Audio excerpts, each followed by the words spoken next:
రంగారెడ్డి జిల్లా షాబాద్ మండలంలో పట్నం రాజేందర్ రెడ్డి 33వ వర్ధంతి ఘనంగా నిర్వహించారు. జడ్పీటీసీ పట్నం అవినాష్ రెడ్డి, రాజేందర్ రెడ్డి, ఎమ్మెల్సీ పట్నం మహేందర్ రెడ్డి, కోడంగల్ ఎమ్మెల్యే పట్నం నరేందర్ రెడ్డి, చేవెళ్ల ఎమ్మెల్యే యాదయ్య రాజేందర్ రెడ్డి విగ్రహానికి పూలమాలలు వేసి నివాళులర్పించారు. అనంతరం రాజేందర్ రెడ్డి వర్ధంతి పురస్కరించుకుని మండలంలో నిర్వహించిన క్రీడా పోటీలో గెలుపొందిన వారికి బహుమతులు ప్రదానం చేశారు.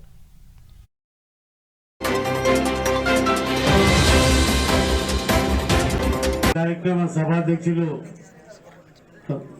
రాజేంద్ర గౌడ్ గారు, ఈ కార్యక్రమానికి ముఖ్య అతిథిగా చేసినటువంటి పెద్దల పూజలు గౌరవనీయులు మాజీ మంత్రివర్యులు ఇప్పుడు రంగారెడ్డి జిల్లా స్థానిక సంస్థల ఎమ్మెల్సీ పెద్దలు పట్నం మహేందర్ రెడ్డి గారు, అదేవిధంగా కొడంగల్ శాసనసభ్యులు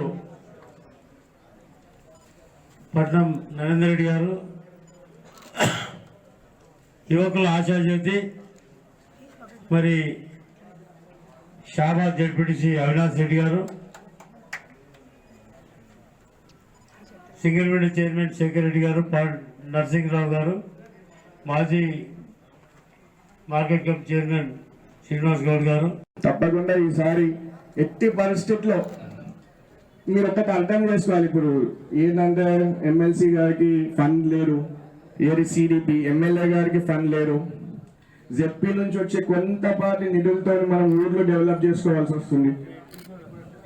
ఎంపీ గారికి కూడా ఫండ్ లేరు. సో వచ్చే కొంత నిధులతో మనం ఊర్లో డెవలప్ చేసుకోవాల్సి వస్తుంది. తప్పకుండా వచ్చేసారి ఈ గ్రౌండ్ ఒక రూపురేఖలు మారుతాయి. అది తప్పకుండా నేను మాటిస్తున్నా అంటే తప్పకుండా చేస్తాను. మీ అందరికి తెలుసు, ఒక్కసారి మాటిస్తే నేను మాట తప్పను. మాట ఇచ్చినా అంటే చేసే చూపిస్తా. వచ్చేసారి తప్పకుండా దీనికి ఒక ప్రత్యేకత పెరుగుతూనే ఉంది ఈ టోర్నమెంట్కి. ఒకటి దీనికి ఈరోజు 18 క్రికెట్ టీమ్స్ రావడం జరిగింది, 18 వాలీబాల్ టీమ్స్ రావడం జరిగింది.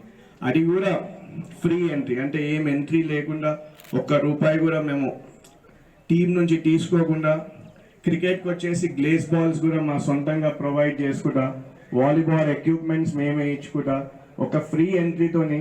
ఇది కేవలం రాజేందర్ రెడ్డి గారికి క్రీడలపై ఉన్న క్రీడలంటే ఇష్టం అని చెప్పేసి మా మహేందర్ రెడ్డి గారు ఇది ఒక నిర్ణయం తీసుకోవడం జరిగింది 33 ఏళ్ల ముందు.